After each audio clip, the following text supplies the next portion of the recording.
The following is a special multimedia presentation from NorthJerseySports.com. Brought to you by the Bergen County Education Association. Bergen County Public Schools work because the BCEA works with you.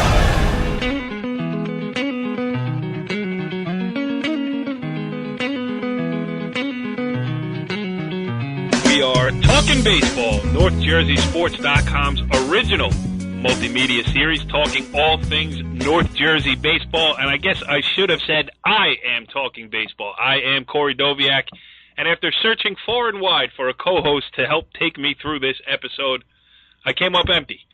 So this is Season 1, Episode 2, as we start to catch up on our baseball multimedia programs for the season. And this is a good place to start because this is the Bergen County Baseball Tournament preview show.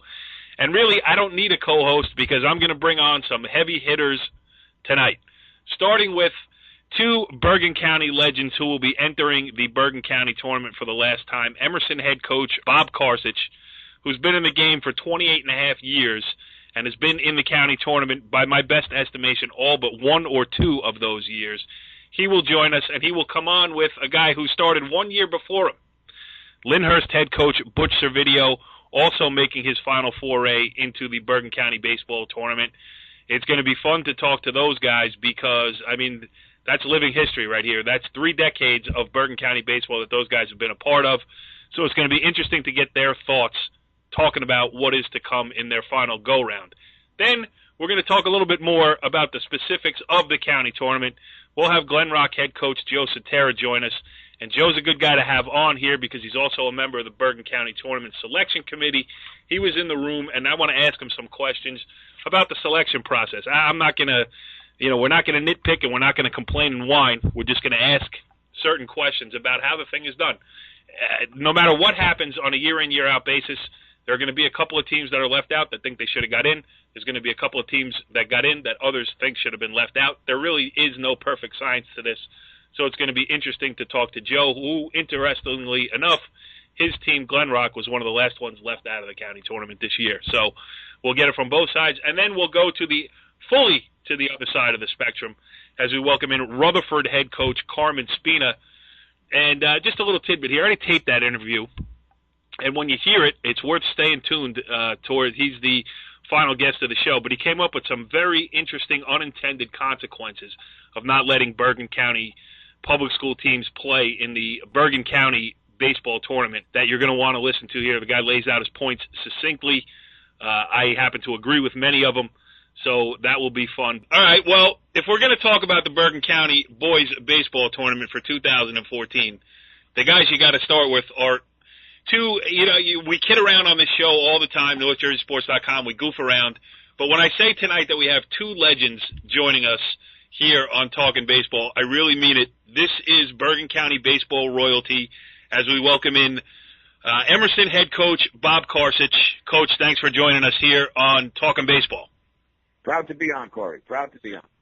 Well, I appreciate that. And also, we welcome in longtime Lyndhurst head coach Butch Servideo.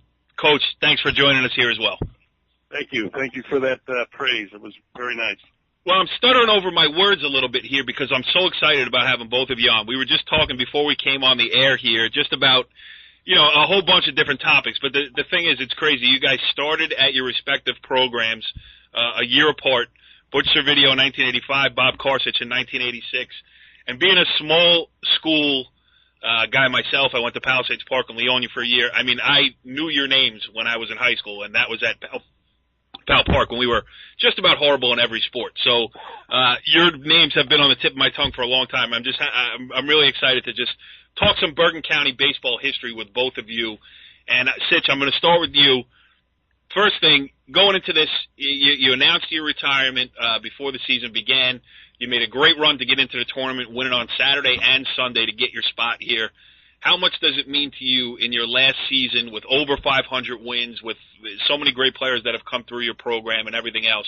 How, I don't want to say important, but how emotional was it for you to get into this last season? It was really emotional. I mean, when we get in huddles before the game, before the last couple of games, it was, don't let us not get in during my final year, you so-and-sos. And the kids responded. I mean, we played two of our best games the last 2 days against Woodridge and Richfield, two pretty good teams. And, boy, the kids on our team just responded. And that makes you cry almost, that they really want to do it for you, So it was important and it was emotional at the same time. Yeah, and I was down there on Saturday at the Woodridge game, as was Coach Servideo. Well, I mean, we could go 100 different ways with this conversation because I was there, and it's funny because I've covered. I think 5 out of the 6 years that you've played Mikey Carcich, your son, who's the head coach now at Woodridge. I think the 5 out of the 6 years that you played him head up, I've been there to cover those games. They're always a lot of fun, but this year it was different, knowing it was your last one, and at least from my perspective, it really felt like there was a torch being passed. Have you even thought about that at all? That Mikey gave me a great quote at the end when he said, "I'm trying to build Emerson South." Your son looks up to you. A lot of people were there to wish you well. How about that aspect of it? Yeah, I mean, what better way to go out when you know that you've kind of prepared your son to take not over my program, because he probably doesn't want to do that, and I'm kind of glad about that. I want him to establish himself as a good coach at Woodridge, which he kind of has done already. And it's nice to see him saying kind of the same things that I say a lot of times, and doing a lot of the same things that I do, and using foul language similar to the way I use it, and doing the same drills, and getting enthusiastically involved, which I think is one of my strengths to motivate, more so than X's and O's and pickoffs and strategy. That's been my strength, and I think that's one of his strengths, to get emotionally involved, charge the kids up, and get them to play at a level higher than they can think they can play, And that was cool to see that, to see him evolve over the last few years. I mean, he used to call me every night with questions about different things. Now he doesn't call me as much anymore because he kind of knows the answers and has figured it out himself, which is cool. Yeah, it really is great. And all right, so let's talk a little Lyndhurst baseball here. Again, Butch, what you've done down there, I mean, 29 years in the same spot. Now you're at the athletic director. I mean, you've really seen, first of all, the changes that have gone on in the town of Lyndhurst, B, the Bergen County baseball scene. I mean, when you look back at 29 years now, you didn't have to qualify like Bob did. You took care of business early. You automatically qualified. You didn't have to worry about at the meeting there, so it wasn't as hairy for you down the stretch here. But have you started to reflect a little bit more about, hey, this is my last one. Let's, Bergen County Baseball Tournament's been a big part of your life. Well, yeah, sure. That was obviously one of our goals coming into the season, as it is always one of our goals to, just to qualify. I always called it, the best tournament in the state. And, it's a great honor just to get in, and to do well in it, is kind of the gravy, But, we set a goal, as, trying to get into the tournament and surpassing what we've done the year before.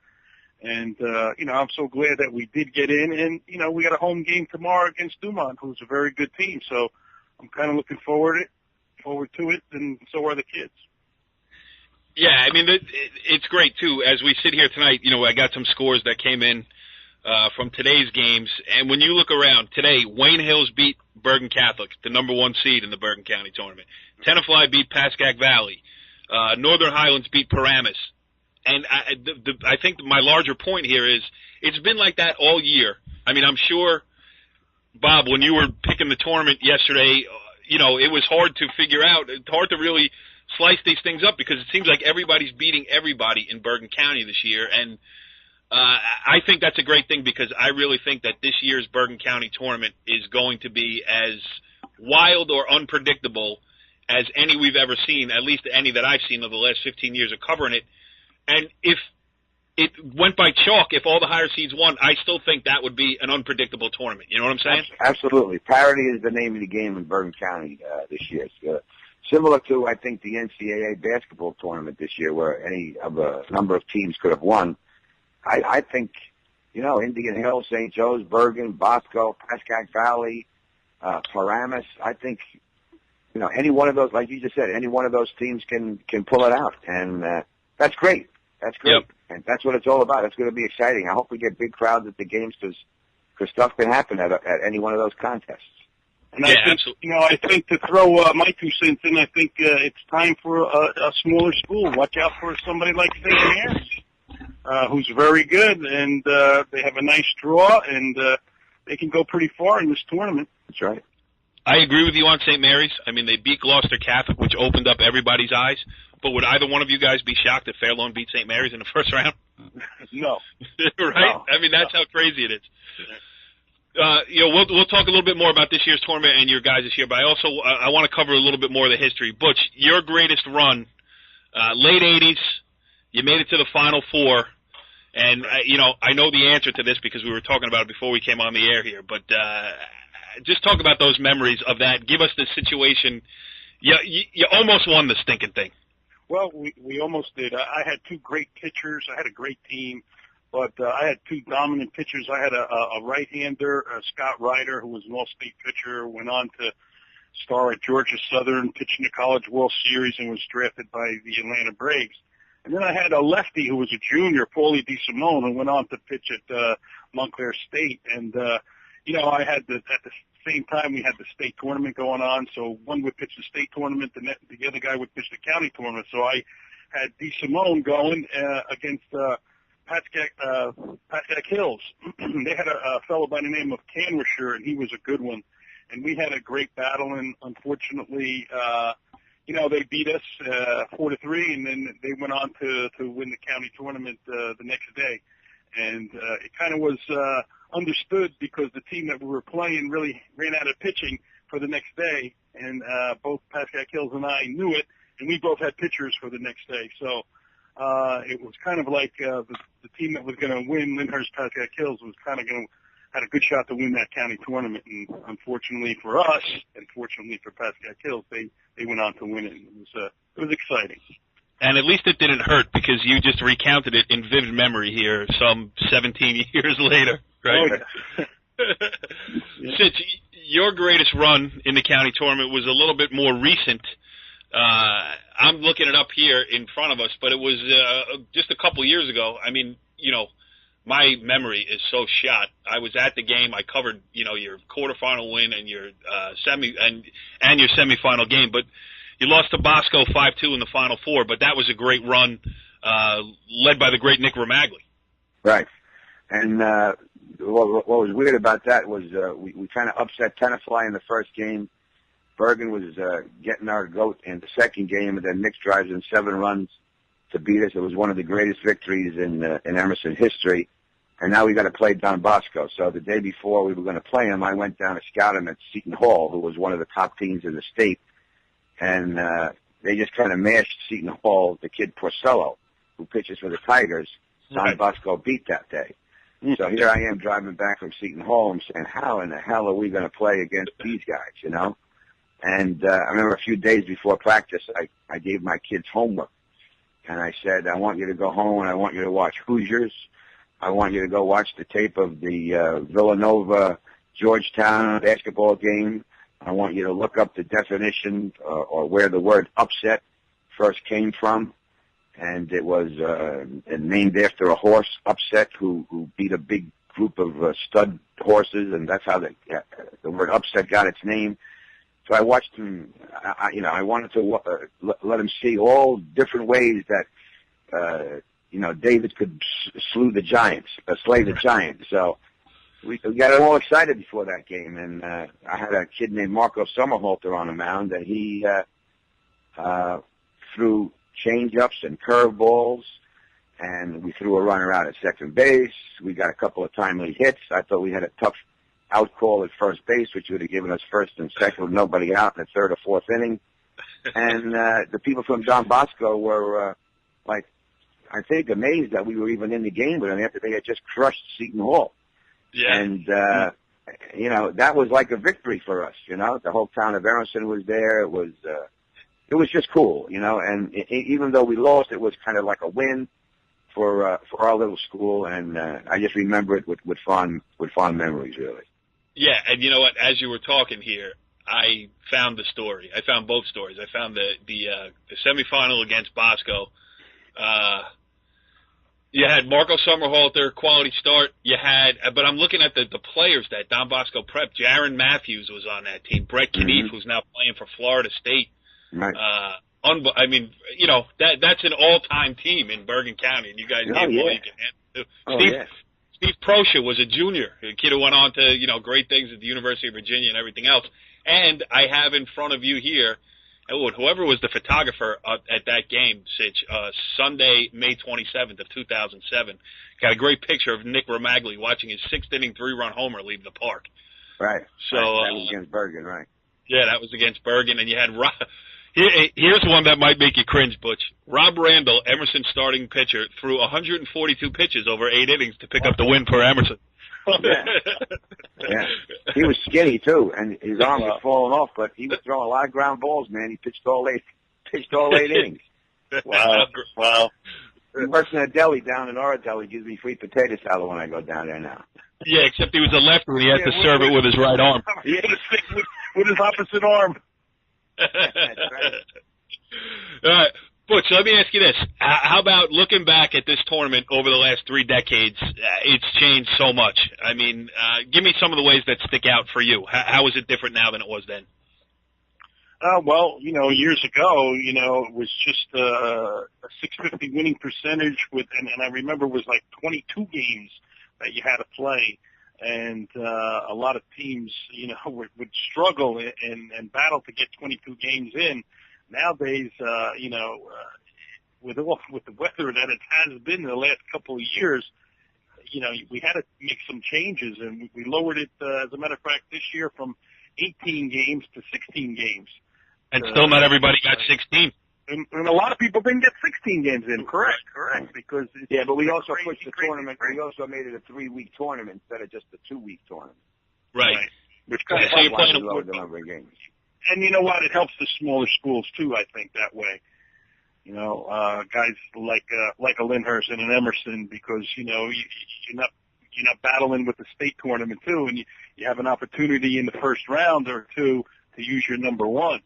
And then the state tournament is pushed back another week, so you know it kind of gives us a little bit of an an addition. Well, yeah, and speaking to that, I mean, just in the time that I've been covering it, it used to be before the change of the leagues happened. You know, like I know the NBIL, they would play a 22-game league schedule, so it was always they were right up until county tournament time. They were, you know, they might have a league game on a Thursday. That was the most important game. A county semifinal on a Saturday, right. And then worrying about who's going to pitch the final. You know, and now leagues are decided for the most part. The smaller school leagues go a little bit longer, but you know, the big North schools, those they play 10 league games, and they're over, you know, April 20th sometimes, not even. Right. So that's been a big change too, where you can, you know, kind of line up your arms. I covered Ramsey Mawa the other day, which is 2 teams that I think both have great shots to make deep runs in this tournament. And they were both, you know, Ramsey at least was saving its pitching. It was already lining it up. You know, years ago that would not have been possible. You got to just, you got your 1, 2, 3, and whoever turn it was, that's the way you had to go. So. Right. And I think with the, you know, the overall performance ratio that was devised and the way Jimmy does it, it's just really a great thing. I think it makes our tournament even that much better. Yeah. All right. We also opened it up to 24 teams too, as compared to years ago 16. Right. Right, which gives, again, helps the small schools, and, you know, we're all small school guys here, so I think we all appreciate that too, you know, those extra spots, because it's different. I also think, now, I think that just everything is different, because I hate to say the old days. When I was in high school, in the late 80s and early 90s, there wasn't the disparity between the leagues, at least from my perspective. I mean, I grew up in the BCSL National Division, where we had Rutherford with Bobby Jones. You had Secaucus with Mark Lukashevitz. Both of those guys pitched in the, you know, nowadays, probably Bobby Jones is going to Don Bosco. Lukashevitz is going to Bergen Catholic. You know, all those. So in that way, it's different too. Whereas I think, you know, it's still great competitive baseball on the smaller school level, but I think that the dynamics have changed now, where Yeah, the parochials, and listen, they're playing by the rules most of the time, but they have sucked a lot of the talent away from the smaller schools. Bob, you agree with that? Yeah, I agree with that. And, those guys have, I often say that the guys who coach the bigger parochial schools, they have it difficult when you consider that every one of those players is an all-star. Right. And every one of those parents who sent their kids there thinks he's an all-star. He's the parent of an all-star. Yeah, and when they got to make a decision about who's playing and who's not playing, there are great kids sitting on the bench at those schools that, have to look at their coach and say, hey, coach, I'm a pretty good player. Why am I not playing? And, right. When you come down to the Group 1 or 2 schools, it's easier to see who the best 9 is. There's kind of like a clear-cut difference. So we don't get that kind of argument a lot. Like, right. Pretty obvious who the best 9 for, Lyndhurst might be, or who the best 9 for Woodridge, or who the best 9 is for Park Ridge. But at those parochial schools, you could probably take the guys on the bench, put them in the field, and have just as good a team. But they'd make the county tournament. Got to sit. Yeah, it's true. All right, last one before I let you both out of here, and I do appreciate the time you've given me here tonight. This has been great. It's been fun for me. And, Sitch, I know I made the offer to you after the game on Saturday, but if you want to be the co-host of this show, and Butch as well, you want to be the co-host of this show next year, we'll go at it, and we'll go at it hard. We'll hold these guys' feet to the fire. So, that's for next year. But, make me Butch, offer I can't refuse, and I'm there, brother. Right. You're right. We can, next year, since we can get on the show and just we can carp about Joe Sutera. We can change things around on him. Bobby go ahead. Bobby and I have all the time in the world nowadays. Come, as soon as this baseball season is over. I got a lot of days to just, from what I'm hearing, every day's a Saturday when you retire. And what? A lot of people don't know this, but Servideo and I and our wives are celebrating our retirement in July, going to Cancun, going to Mexico. Nice. We're going to play golf. We're going to swim. We're going to smoke cigars and probably make fun of each other a lot. Yeah, and, I'm just thinking about it. I'm having like a flash forward to next year, trying to do the show, and I'm locked in my office on a Tuesday night, and I'm trying to get a hold of Butch Servideo, my co-host, and I find out he's only on the 15th hole. That most likely will be the case, I'm sure. Yeah. Butch, last thing, Butch, what do you think has to happen? How do we make the tournament better going forward from here? I mean, you've seen a lot of changes over the last 30. What comes next? Well, I'll tell you what, I think it's, like you said, this year with parity, it's just going to make for a great tournament. And, it's not like it's football or it's basketball when, a guy across from you is 300 pounds and you're 150 pounds. In baseball, that's why it's such a great game. Anybody can beat anybody on any given day. It's just the way the ball bounces sometimes, and you gotta have a little bit of luck, and you gotta be good. But it's like I said, it's a great game, and that's why we play it on the field. And the number 24 seed can beat the number 1. It might only happen 1 out of 20 times, but it can happen. Yeah, no, I agree with you. I got an answer to your question, Corey, if you don't mind me putting my ahead. 2 cents in. We're all baseball coaches on this committee, and we play our league games and we play our independent games, and sometimes we face each other, the guys on the committee, and sometimes we don't. And we don't really have an opportunity to see all of the teams in the tournament. So when we look at the overall performance ratio that Jimmy McConaughey so brilliantly put together, we do get an idea of how good and how bad certain teams are.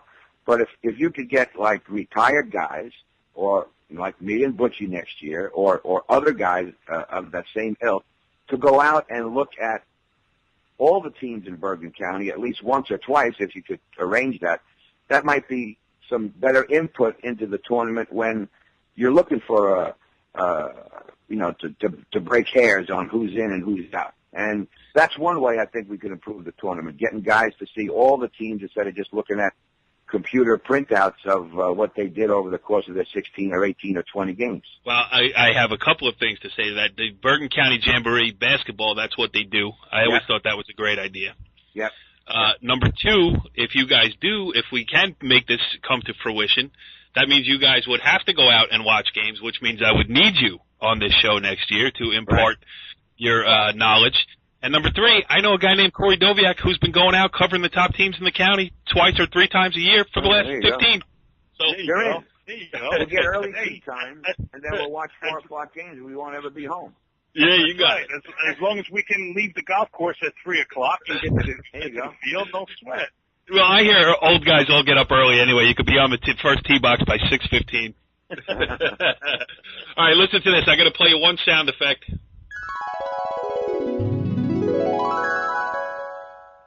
This trip down memory lane of the Bergen County Baseball Tournament brought to you here by NorthJerseySports.com, and I really want to thank both of you. Bob Carcich, you know I've always had a good time covering you. I'm going to miss you next year, no doubt about it, and I wish you the best.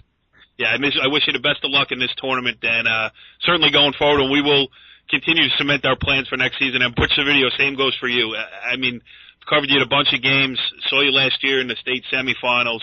It was a lot of fun, and, just Bergen County baseball will be 2 great coaches short next year when the 2015 season rolls around. Thank you very much, really George. Appreciate that. That was really nice. Thank you. All right, well, we go from a trip down memory lane to some of the great moments and great coaches in the history of the Bergen County Baseball Tournament.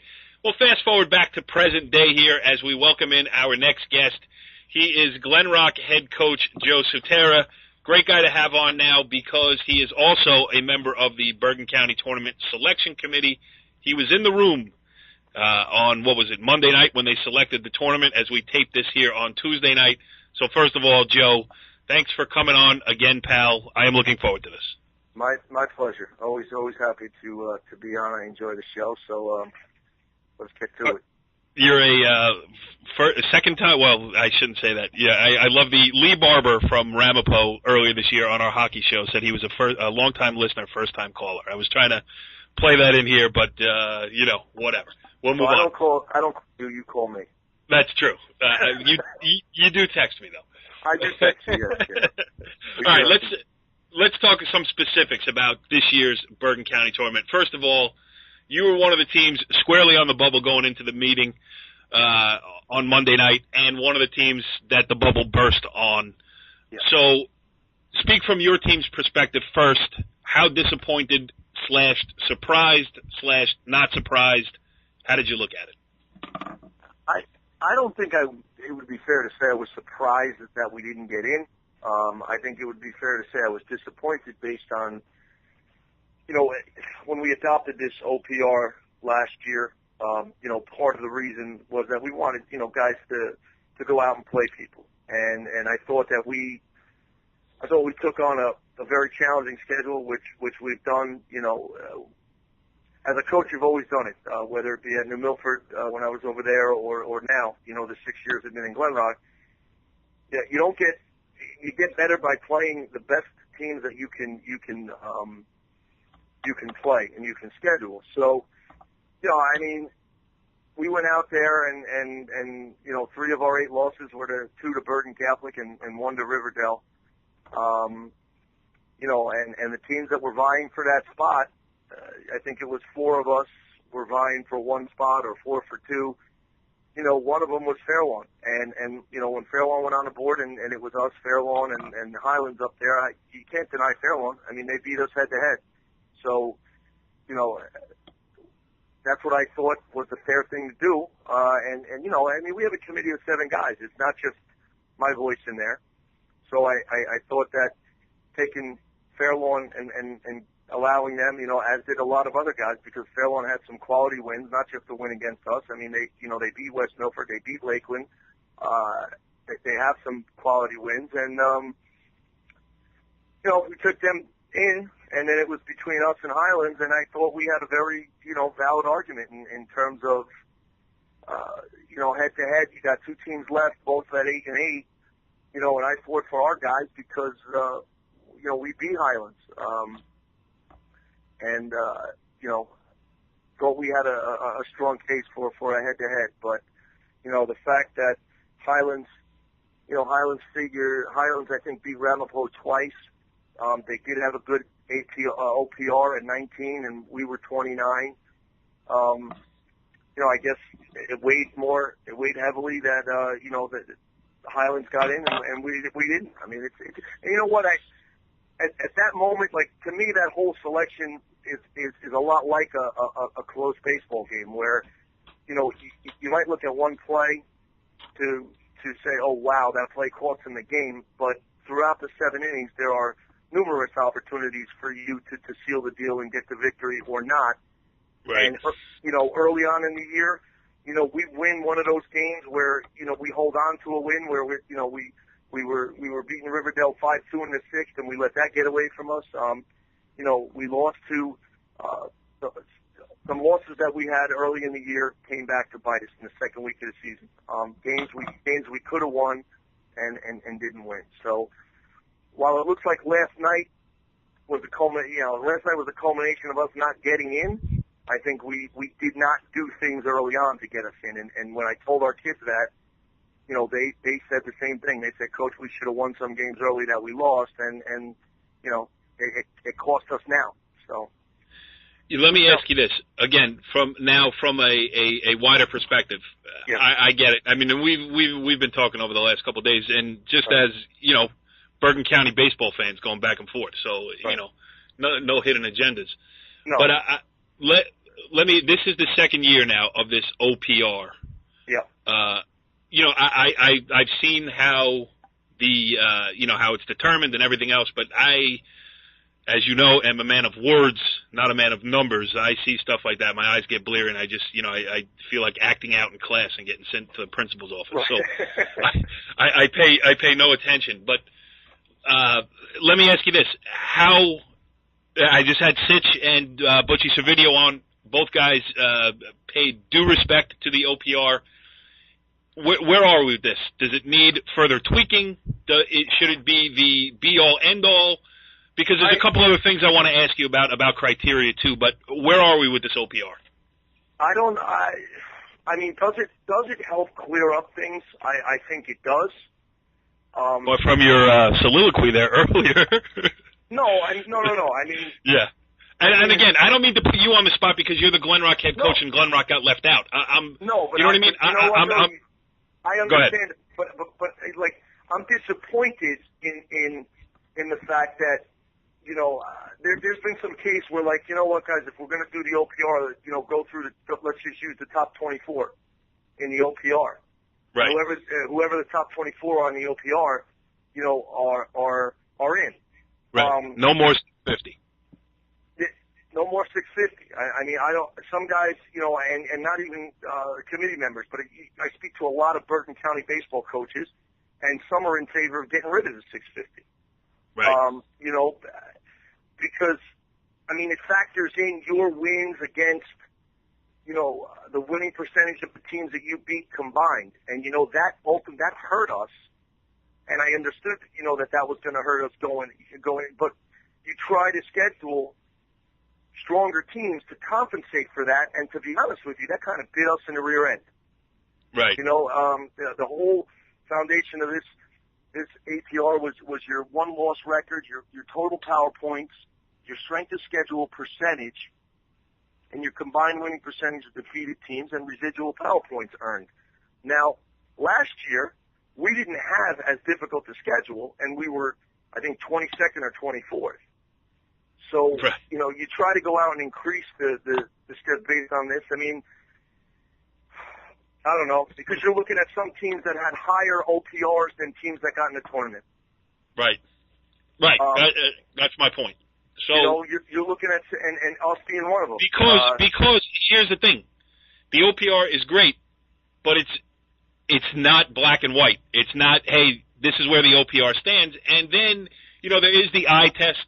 There is, head-to-head matchups. There is, strength of schedule according to leagues.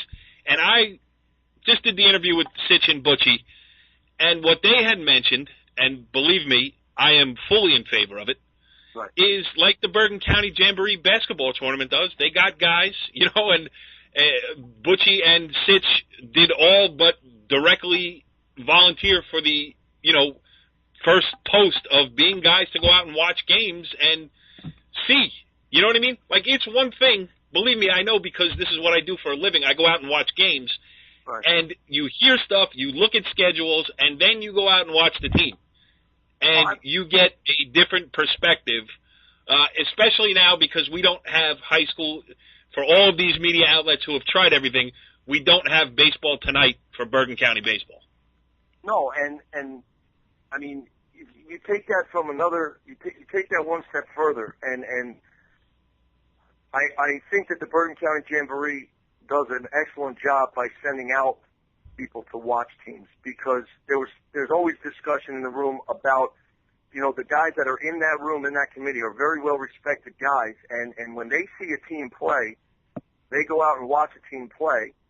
I try to get out and see teams play, because when you do sit in that meeting, who am I to say, that one team can be in or one team can't, because they might have had 2 quality wins and another team had 4 quality wins, where, you know what, those games that team had 2 quality wins, maybe they lost 4-3, maybe they lost 6-5, and they're putting a good product on the field every single game, and their winning percentage might not be so great, or their OPR, Yeah. And maybe they lost on a goofy. Maybe they lost on a goofy play.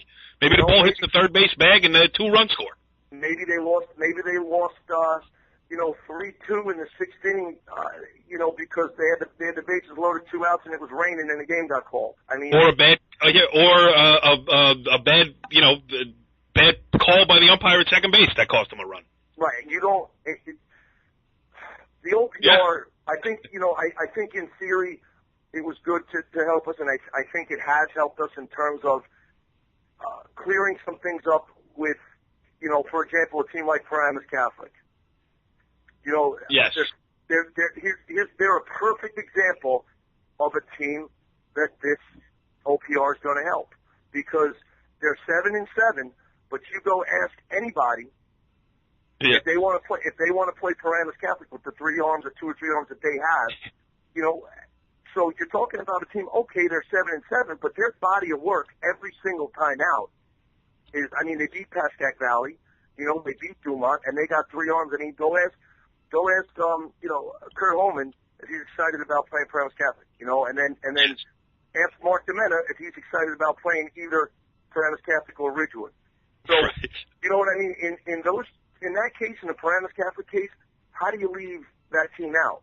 Right. In the past, when we do that 650 core, do they got no shot. I don't know if they get that stronger consideration. So, but let me tell you this: it makes your argument because they were up there in the OPR. Obviously, it also makes my argument because I was at the game where they beat Pascack Valley 2-1 in 8 innings. Right. And when you look at them on the eye test, and you see Servideo throwing, mid to upper 80s in the 6th inning, you're like, this is a Bergen County tournament team. So, and that's the thing, and that's a lot of what I think that would be a great piece, and maybe the final piece to the puzzle, where we don't just go by this OPR and then just say, okay, it's obvious that's not what we do, but I think the OPR helps in ways. And I think it's still unclear in ways, because I think there's a lot to be said for head-to-head. We did that last year with, Ramapo. I should go have a sandwich with Mickey Hump because of what happened to him last year. Right. He beat, I believe it was Ridgewood once or twice. I forgot what it was, and Ridgewood gets in and he doesn't. Right. And we're not we're not going to be the last team that it happens to. But, when you do something like this and you're selecting 24 teams out of 53 schools, you had 9. What do we have here? We had about, I think there was 16 teams that were automatically that were in, or we knew were going to get at-large bids because they had 15 games or 14 games played, and then you had like 9 teams battling for 4 spots. We had 20 teams, so you had 9 teams battling for 4 spots. Right. And, I mean, if it sounds like sour grapes, it's not, but you got teams that won some head-to-head battles that got bounced out, and they have a right to gripe. And, I mean, if you look at a team like Lodi, they were 24th in the OPR, and they're not in. Right. And 24th field. 24 in the OPR, and they're not in. No, I don't think there was a team from our league that was taken. So, as a matter of fact, there wasn't. But it helps some teams, but I don't know if it's as thorough as we need it to be. I think that this, along with the input from the guys in the room with who we saw play, help. But I think if maybe we work along the lines of getting a committee of guys, you assign guys to a Big North conference. You get 6 guys to go out and watch teams play once or twice, and try to get a perspective on it, because this is high school baseball. Yep. And you can talk about trends, and you can talk about, well, this team is 4-1 over their last 5 going into the tournament. Well, guess what? A lot on schedule. That could end. That means nothing. Right. Two teams play a game, and we try to do the best job we can in getting a quality team in. I think it's a very quality. There's a lot of quality teams in there, and as always, it's going to be an exciting tournament. But OPR clears some things up, but I still think it's not a be all end all. Right. And Joe, I am not, and by no way am I volunteering, but if called upon, I will serve. Oh, I'm sure you will. Anyway, I'm sure you will. All right. I think we broke that down. I think you said it eloquently. I think you explained a lot of things. I think we kept it unemotional and based on the facts, so I'm glad we were able to get that done.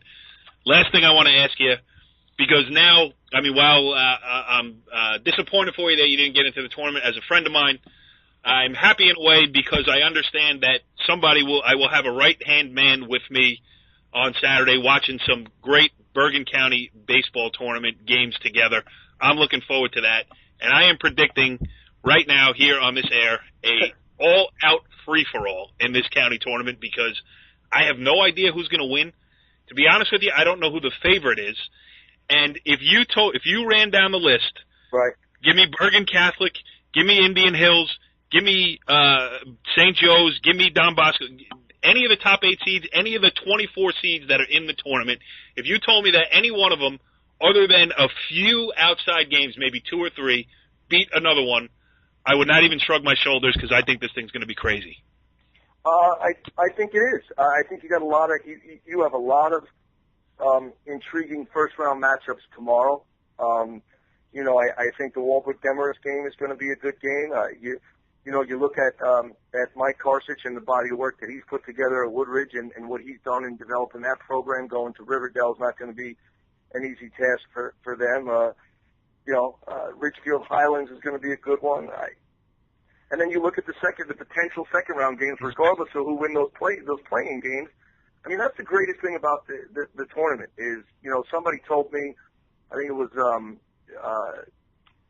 Brian Jalalia, the Byron's assistant, Timmy's assistant, yep, works with me, and we talk, on a daily basis. One of North Vale's finest, Brian Jalalia. Yeah. about the we talk about the tournament all the time, and he compares it in the way that you never know who's going to win to the NCAA tournament because it's just, like you said, it's so wide open. Everybody has that one kid that can shut everybody down, and we went back to that Richfield Park kid. His name has escaped me now, that beat St. Joe's when I don't think a lot of people thought that was going to happen. Yep. So, it is a great tournament. It's going to be fun. I look forward to it. I'll be there Saturday with you. Do I have to put by Corey K. Doviak and Joe Sutera? Glen Rock head coach Joe Sutera contributed to this article. Would that be acceptable? That 100%. I'd actually like to write it. I'd actually like the opportunity to actually write some of it so that Barton could actually see that a guy who has no experience whatsoever in writing about sports can do what he does. I would, I would more than welcome you to do that, but I have to read one Barton story a day. So, and I'll write it with my I'll have no notepad and no pen, and I'll leave my voice recorder for the county. If it's a county final, I will be sure not to take anything to document what I need, and then I'll just write it. I'll just write it when I get home, and eating a TV dinner in front of a Yankee game. Holding the camera upside down. Holding the camera the wrong way. Oh, Joe Sutera, Glen Rock's head coach, friend of mine. Listen, pal, and selfishly, I don't want you guys to ever get this thing perfect. Last year I had Mickey Hunt on the show. It was a great show. This year I have you on and our next guest. It is a great show already. So listen, do me a favor. Leave a couple ambiguities in there because you're going to put me out of business. There's always going to be those in there because you regardless of how you do things, we're never going to make everybody happy, and that's coming from somebody who's not happy this year. But I have to be accepting of the process. It's not an easy thing, and I don't want to take. Obviously, you want to move on, but I got to say one thing: we get a lot of noise and a lot of heat when we do this, and I said the same thing last year. And it's not an easy thing to do, and we've gone out as a committee and we've really tried to make things more objective. Is it perfect? Yes. Is it perfect? No, I think there are flaws in it. But again, we're trying to make it the best we can, and maybe that committee of watching games is a way that we go in the future. Yeah, absolutely. And listen, for everything, I mean, Jim McConville, puts that thing together, and that ain't easy, that OPR. You know what I mean? So it's a labor of love for that guy, and if there are shortcomings in it, by no means do I mean to belittle the work that guy has done with the Bergen County Baseball Tournament because it's far above and beyond what you can expect from anybody who is, an unpaid volunteer. To be honest with you, Court, with you, I think we should release it. I agree with you. I think we should release this tournament. I think we should release the thing because, number one, because of what you just said about the work that the guy puts in. I mean, he's got, I have it right here in front of me, and there has to be 40 pages with every single team, who they played, who they won, and then on top of it, the front page is all 5 categories and all 53 teams in Bergen County with their percentages in every category. So, you're right, and I think you were right in saying that we're not belittling the work that he does, but it's not perfect, and Jim is aware of that. Jim knows that you have to go to different categories to try and tweak it and do things, but I don't think there's any reason why coaches and put it on the website, do something with it. So well, I'll say this: if that material was somehow surreptitiously forwarded to a NorthJerseySports.com email account through some backdoor channel, Deep Throat, I do know a guy who is the webmaster of the Bergen County Coaches Association.org and could make release of that. Again, I am not volunteering. Go down to that. What's that bar in Richfield Park? The zoo? What is that called? Somebody could just stuff it in an envelope. Hell, I'll do it. I'll drive it down. I'm sure I'll find Barton there at the end of the bar, and I'll just give it to him. Yeah. Please check back on BergenCountyCoaches.org in the next couple of days there. Joe Sutera, the Glen Rock head coach, Bergen County Tournament Committee. Thanks, my man. Thank you, brother. All right, well, we welcome in our next guest here on Talkin' Baseball on NorthJerseySports.com. And listen, we had a walk down memory lane, a great one, with Bob Carcich and Butch Servideo as they enter their final Bergen County tournaments. Both made it and were in. We had a great segment with Joe Sutera, a member of the Bergen County Tournament Committee. He broke down, the whys and hows and everything else of why teams got in and why they didn't. So, this is an equal opportunity. It's like a political year here. We got to get all sides of it. And we welcome in our next guest. He is Rutherford head coach Carmen Spina. Carm, thanks for joining us here on Talkin' Baseball. It's great to be here. Thanks for having me, Corey. It's my pleasure, and I wanted to get your view on it because, last year it was Ramapo. This year it was a couple of teams, Glen Rock being one, Rutherford being the other, just missed. I mean, talk about that. Well, it is. I thought a lot about this, and I saw you after, our game, and I knew that we weren't going to get in. And the reason why I knew that is because anytime that you don't meet the automatic criteria, and you go to that committee, and this is my opinion. And Joe Sutera, I love him. He does a great job. He fights, but I think if you're not in the room with those guys, your team could come up on the short end of the stick, and that's just my honest thing. If you look back, you look 2 years ago. I mean, I had a stacked team. We were the 20th seed in the tournament. We were the last seed in the tournament, and we wound up making a run to the semifinals. And if you look back, I think historically, we've probably played Don Bosco as tough or tougher than any public schools have in the Bergen County tournament. And I was disappointed we didn't get in, because if you look back in the last 2 years, like I said, we probably have more wins than any public school in Bergen County tournament. We're 5-2 in the last 2 years in the tournament. We've made the semifinals twice, and the way I feel, you can take all these PowerPoints, all these things, that these formulas and these things they've come up with, and throw them out the window, because baseball, on any given day, you got a different team with the guy that you got on the hill. So like my team, if I throw my number one against Ramapo, we could play with them, but if I throw my number 5, we're going to get blitzed, and the same goes probably for their team too. So that's why I don't really know why we've gone this way. I know they want to create, they want to make it fairer for everybody, but the bottom line is, listen, if you're 16 games, it's not that much room to play 650 baseball. I mean, you lose a couple one-run games, you're on the outside looking in, and you could say, oh, these guys don't play anyone. Joe said to me, and I could be wrong, I could have misunderstood him, but he said to me that our schedule was the 50th out of 53 teams in Bergen County, and I think that's an absolute joke, because there's a lot of teams in the county that I know for a fact we're better than. Just simple as that. Well, here's the thing. Again, I'm always throwing my credentials out there as a small school guy.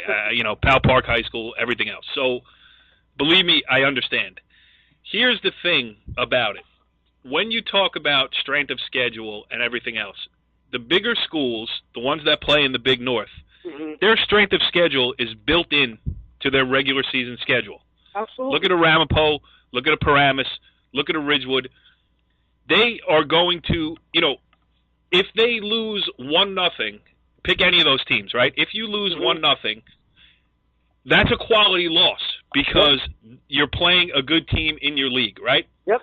Say you lose 14-0 to that same team next time around, it's a quality loss, because you're playing against a good team in your league.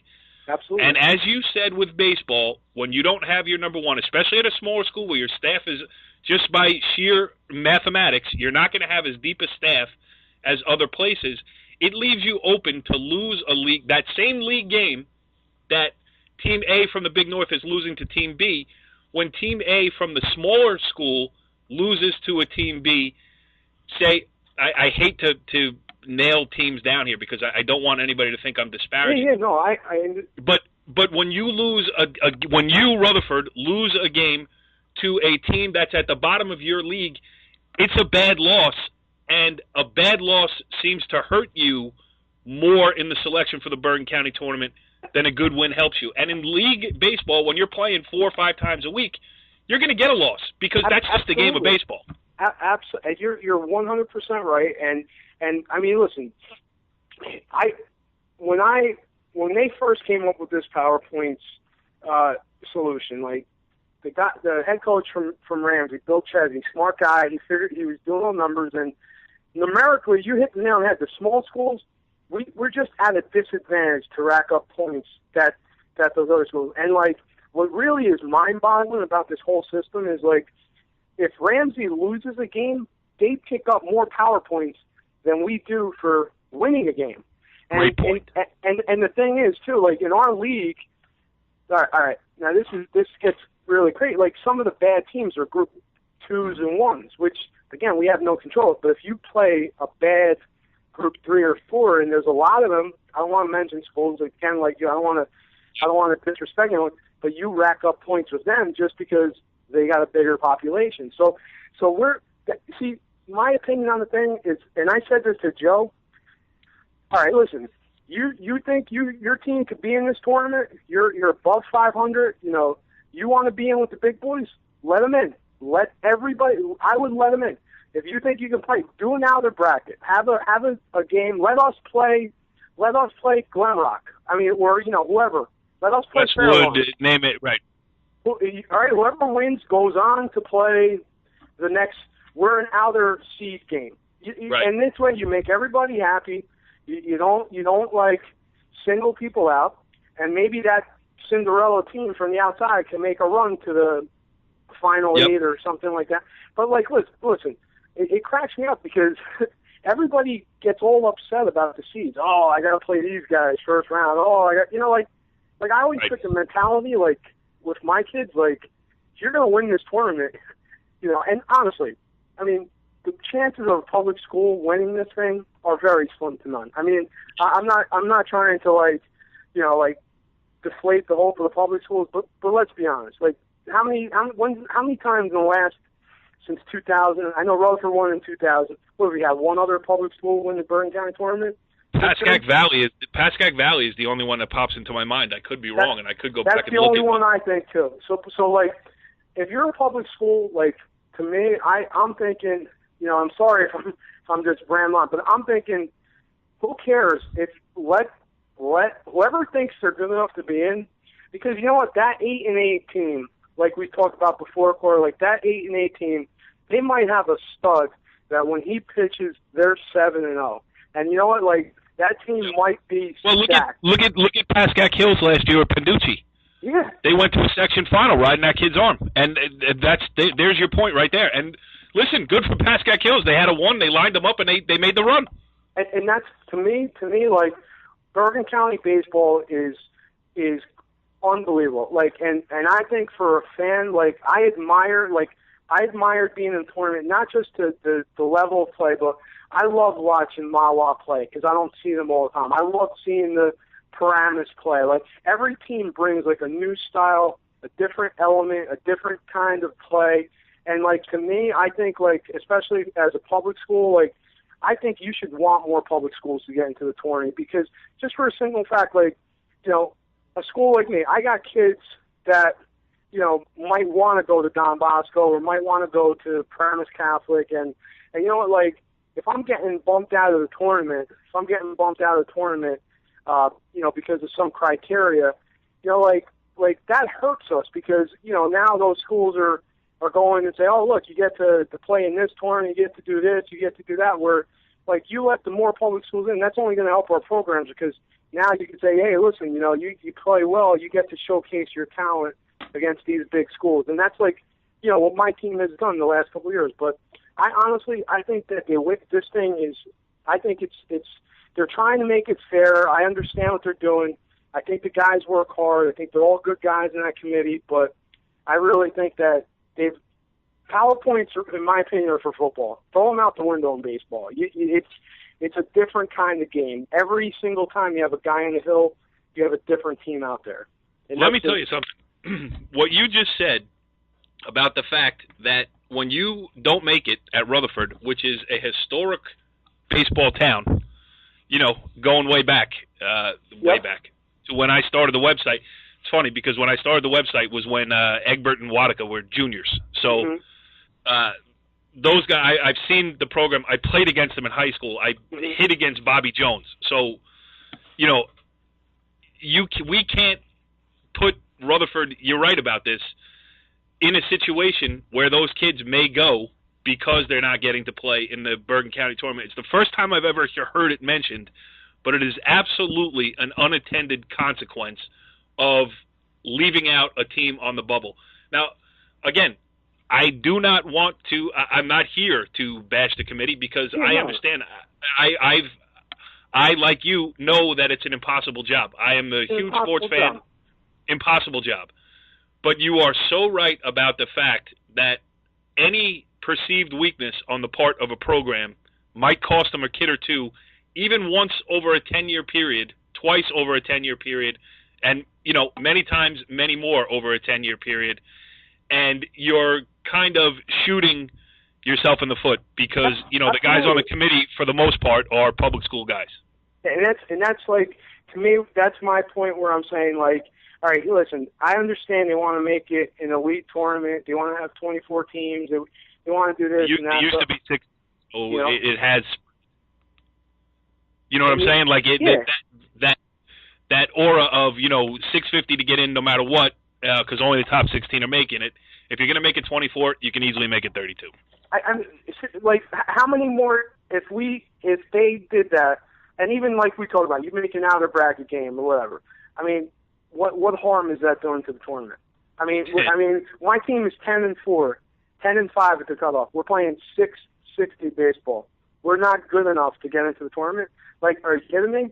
Like, and honestly, like Corey, like, who? And this is easy for guys to say now, but in October it's a little different. But like, who wants to play us? Like, is it worth playing us if you're a big school? Like, right. Do you want to play us and lose? Right. Well, that's the thing, because again, they don't. The bigger schools, the big Norths of the world, they don't have to go out and find other games because it's built into their schedule already, and they're telling you, hey, go out and play somebody. Oh yeah, like Wichita State in basketball. For years they couldn't get anybody to play them because nobody wanted to lose to them. What was the one? Kentucky. I don't know. It's escaping me right now. But some Kansas. And Kansas won't play Wichita State in basketball because Kansas has nothing to gain and everything to lose. And then you look at it. You look at it like that. All right. Now I had Ramapo and Indian Hills on my schedule. All right, and it rained when we were supposed to play Ramapo. We got washed out. We were supposed to play up there. Ramapo's field couldn't go. We tried to get my field ready. Couldn't go. We tried to get another date, but you know what? Like, I mean, we went through a stretch that we played in 14 days. We played 11 games. So, like, I lost that game. Indian Hills, we were supposed to play Indian Hills. What happened is they shrunk the amount of games. I thought it was 18 games. They shrunk it down to 16 games. So you know what I'm saying? Like, you want to do all these things, but then, and listen, I'm not trying to take shots at. I hope I'm not sounding like I think those guys do a great job. Those guys have always been good to my program. It's just that I just don't see the big deal. Like you said, if you're letting 500 teams in, how are you gonna keep teams 660 out? And like, to me, like, because a computer spits out a thing, because I'm putting a conference, with Passaic County schools and smaller schools. You're telling me that, like, and listen, I could be wrong. I could have misinterpreted, Joe, but you're telling me that my schedule is the 50th in Bergen County? Like, you saw my team play. Like, we're not the 50th team in Bergen County by any means, even though we're all sophomores and juniors. I've seen the 50th team, and it ain't you. Yeah, and the thing is, it's like, it is what it is. I mean, we're moving forward. I mean, I'm venting older now that I'm not, it is what it is. I knew I wasn't going to get in, but I'm just saying, in the future, I really dislike this PowerPoint and this schedule, this strength of schedule system. I really, honestly, like, you want to go back to the 650, go back to the 650 if you want to keep it like that. But like, when they said we're going to do a strength of schedule, the Big North schools were feasting, because they know that, like, they're always gonna outdo us with the being around 500. They're gonna rack up more PowerPoints than the smaller NJIC school. I just wish that our coaches in our conference would kind of, and Joe Sutera is a real good guy, and he's a real, like, big advocate. I just wish that they would take care of us in a sense where, I don't know, I mean, I think there could be compromise. Maybe I'm a little, what I'm saying is not going to, a lot of guys are like, no, this guy is out of his mind for thinking this. But my opinion is, if you think your team is good enough, if you want to enter the tournament, I welcome them to come into the tournament, because, I mean, what's it hurting Bergen County baseball if you add an extra couple of games in there on that Wednesday? Listen, I don't have an answer for that, and I think it's crazy because, that the idea that you brought up, it just makes complete sense, and I've never heard it articulated that way, and I couldn't agree with it more. So I don't know what else to say. And I also think you're saying it in a respectful way, where you're not saying, listen, you're not kicking your feet and saying, let me in, let me in, let me in. This year I want to be in. What you're saying is, this is the state of Bergen County baseball. Let's make it better. There's nothing wrong with having ideas. You're a Bergen County baseball coach, and you want to see it the best, shown in the best light that could possibly be done. And I think you said it perfectly. All right. So that being said, oh, go ahead. You want to continue? No. That's all. I'm glad you just, because I wanted to. I'm glad it came out, because that's, like I said, I have a lot of admiration for the guys that coach baseball in the county, and yes. Like, we bang our heads there, we compete hard against each other, but like, I really do respect them, and I'm the biggest fan of the Bergen County teams as far as, like, when we're playing in the playoffs, and I would do anything to support the guys and help them out, but I just, like, I hope that they would be open to not even saying they instituted, but discussion about, like, something's not right if we're not letting teams in, for at this level. Just, and that's, because Ramapo, like you said, last year, I understand, like, believe me, I understand their gripe too, because they have a nice club year in and year out. Yep. Yeah, that's right. And you always want to see Ramapo in the tournament. You always want to see Rutherford in the tournament. It's so true, and I don't know what else to say about it. Here's all right.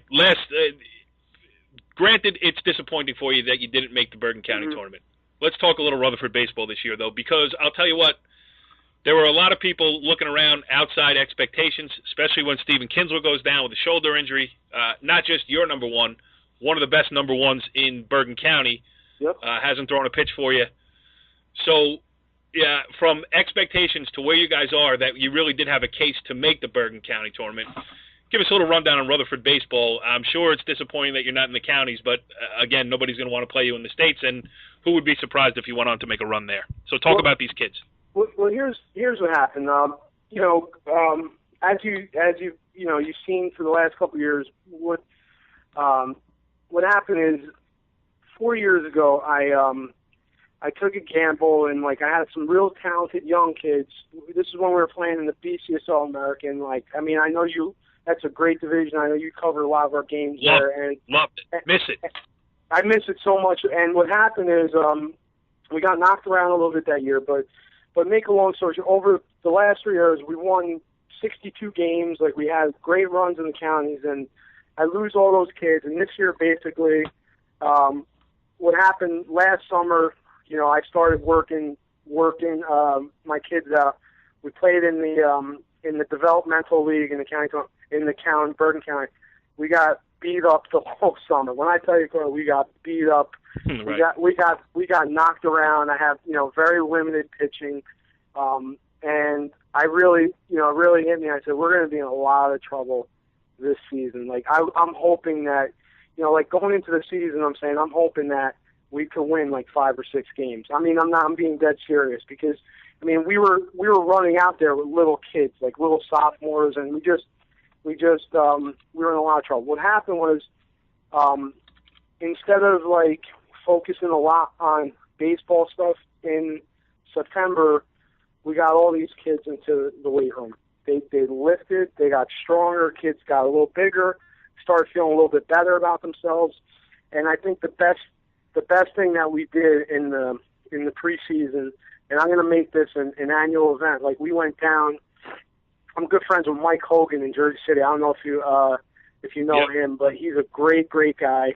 He calls me up. He says, Carm, Bill Frank, Kenny Frank, they want you guys to come down with us to play them the doubleheader down at Tom's River East and Tom's River South. Now, we go down there, and I'm saying to myself, like, we're going to go down there. It's going to be a long day. We're going to get our brains beat in by these teams. But so, it's a scrimmage. Who cares? We go down there.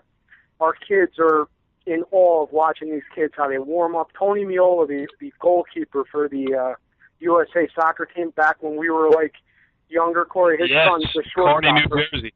Okay. Yep, he's an unbelievable athlete. His son's shortstop for Tom's River East. But anyway, we go down there in the first game. We played Tom's River East.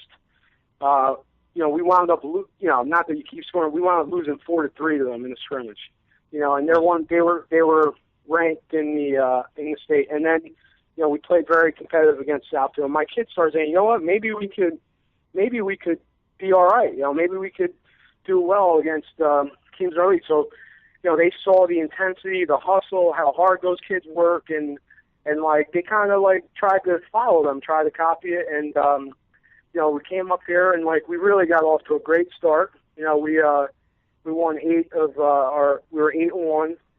We kind of settled in now. Right now we're 11-6, but we're a bunch of our games have been decided by a run. The kids are playing great, and like I said, my entire pitching staff returns for the next 2 years basically, and I have 6 sophomores getting significant playing time. So I really think like this could be a special group if they keep sticking together. And this year, as far as the states, we're sitting in a really nice spot. We're the 4 seed right now.